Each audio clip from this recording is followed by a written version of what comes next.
So a couple weeks back, I came out with a video and said the only thing that's holding up the Lomachenko and Devin Haney fight announcement is Top Rank trying to figure out how they can make some money off this trash ass fight. And then a couple weeks after that, we saw Devin Haney and Lomachenko were having money problems because Devin Haney was demanding more money from Lomachenko. And he's demanding it from Lomachenko because he can't demand it from Top Rank because Top Rank is having a hard enough time already trying to figure out how they're going to make some money off this fight. You know, Top Rank was trying to figure out where the hell they could put this fight where it'll make some damn money. They didn't know if they should put it in Vegas, take it to Saudi Arabia, to the Middle East, do it in New York, which is a proven market for Lomachenko. They didn't know. But it's looking like, off Lomachenko's last numbers in New York, that the fight is going to have to happen in Saudi Arabia. They're the only ones that's going to be willing to put that kind of money up to make this fight happen. Because if they do it in the States, it's too big of a gamble. We know for a fact that Devin Haney is in a draw and that Lomachenko is hit or miss. He sold about 8,500 tickets or 8,000 tickets, between 8,000 and 8,500 tickets with Richard Comey. But then we just got the reports of his last numbers, and they're looking bad. And the combination of his last numbers and then Devin Haney's numbers, who have never performed, I don't think Top Rank wants to take that kind of risk. Shout out to this brother right here, Exposing Boxing Myths on Twitter. He came out with the Lomachenko versus Jermaine Ortiz numbers, and they were trash. Lomachenko versus Jermaine Ortiz only sold 3,200 tickets, and the gate revenue was $362,000. That is horrible, man. Ryan Garcia, who they keep trying to downplay and talk about like some bum, and that he doesn't bring anything to the table, and that Gervonta Davis shouldn't even be fighting him, did $353,000 in the middle of the pandemic against Luke Campbell. And this just goes to prove to all the dummies that say Ryan Garcia doesn't deserve a fight with Gervonta Davis how dumb they are. They don't know what they're talking about. Ryan is bringing something to the table. Regardless of how you feel about him as a fighter, even though I don't think he's half as bad as what y'all make him seem, I give him his credit. He's big, he's fast, he got power. Does he have deficiencies? Yes, but every fighter does. And he's 3-3 in the amateurs with a fighter that y'all praise, and Devin Haney. So he can't be that ass if he's 3-3 with him. But like I was saying, Ryan Garcia brings something to the table. Ryan Garcia versus Emmanuel Tagoe did a $1.3 million gate and sold 12,000 tickets. 12,314 tickets. And then after that, when he fought Javier Fortuna, he sold 11,000 tickets and did a $1.1 million gate. So that was back-to-back $1 million gates for Ryan Garcia in his last two fights. Meanwhile, you got Lomachenko over here doing $360,000 at the gate, and Devin Haney, who's never cracked a $500,000 gate. Probably not even $400,000. Which brings me back to my point, the point we've been talking about of Team Haney avoiding Shakur Stevenson. They keep telling us that they want to make the biggest and best fights. Well, the biggest is Gervonta Davis. You know, everybody can't do back-to-back $5 million gates like Tank. That ain't normal. That's different. That's astronomical numbers. Everybody can't do that. And the number two at the gate, Ryan Garcia, is tied up with the number one. They're getting ready to fight. But you know who the number three is?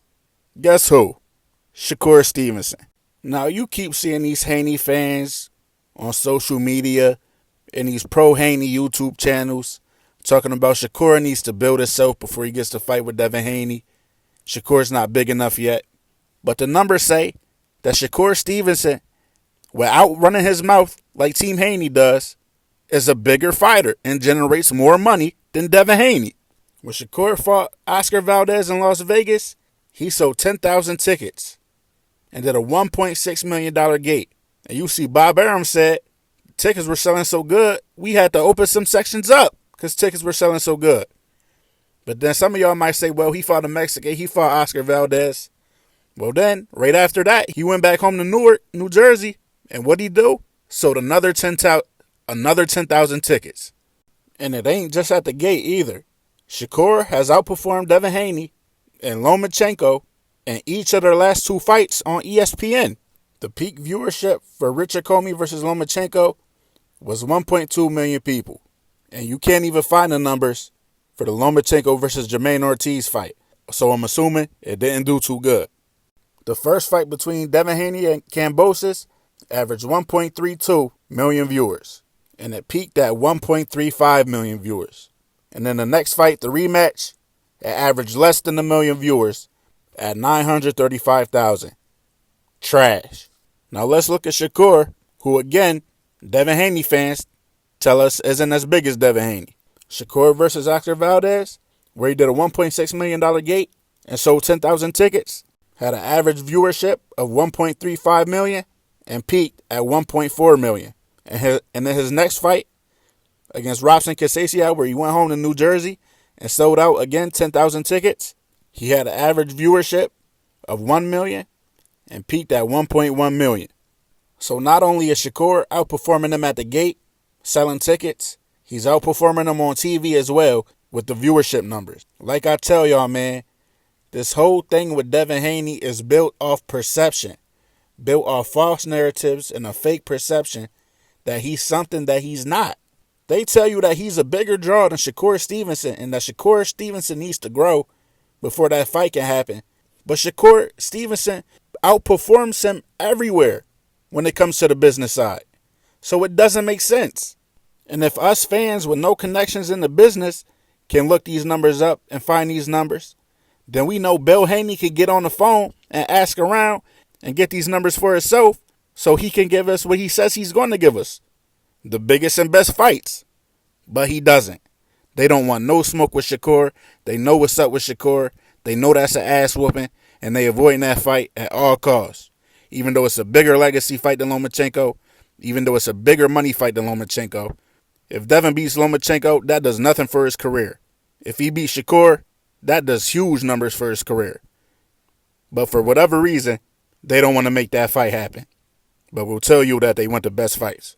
And if beating Lomachenko can make you a star, why didn't it happen for Teofimo Lopez, who beat Lomachenko and actually has an exciting style of fighting, opposed to Devin Haney, who's a boring fighter? In Teofimo's last fight against Sandor Martin, he did an average viewership of 951,000 people, with a peak of 972,000. In his fight before that, against Pedro Campa, he did an average of 890,000 with a peak of 913. And he beat Lomachenko, so why isn't he a star? It's all cap, man. They know what's going on. No matter what excuse y'all can come up with, if they were really who they say they were, and they wanted the best fights and wanted to make the best fights, they wouldn't be fighting Lomachenko. They would be fighting Shakur Stevenson. And this is just more proof. But that's what I got for y'all. I'm out.